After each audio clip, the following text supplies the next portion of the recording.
జగన్ మాట్లాడితే class war అని మాట్లాడుతూ ఉంటాడు. క్లాస్ వార్ అంటే అర్థం మీ అందరికీ తెలిసిందే కదా. డబ్బు ఉన్నోళ్ళు, అధికారం ఉన్నవాళ్ళు పేదవాడిని దోచుకోవటం. మనందరం పేదవాళ్ళని దోచుకుంటున్న వాళ్ళం అంట. ఆయన ఒక్కతనే చాలా గొప్పగా పేదవాళ్ళకి అండగా ఉంటున్న వ్యక్తి. నిజంగా అతను పేదవాళ్ళకి అండగా ఉన్న వ్యక్తి అయితే జనసేన, తెలుగుదేశం, భారతీయ జనతా పార్టీ కూటమికి ఇంత జనసందోహం రాదు.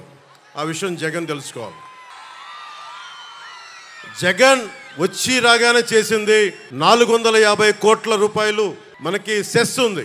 భవన నిర్మాణ కార్మికుల సంక్షేమం అనేది 40 లక్షల మంది భవన నిర్మాణ కార్మికులు వారికి ఉపాధి లేకుండా చేశాడు.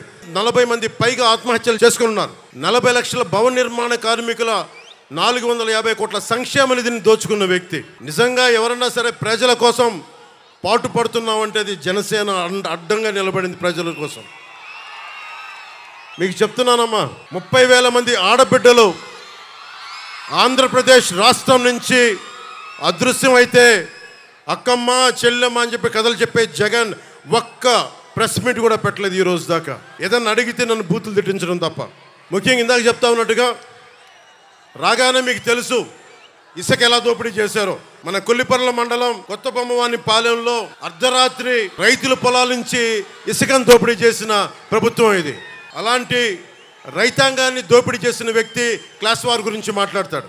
మద్యపానాన్ని నిషేధిస్తానన్న వ్యక్తి, ఆడబిడ్డలకి అండగా ఉంటానన్న వ్యక్తి, అతను సీఎం కాదు, సారా వ్యాపారి అయిపోయాడు. అతను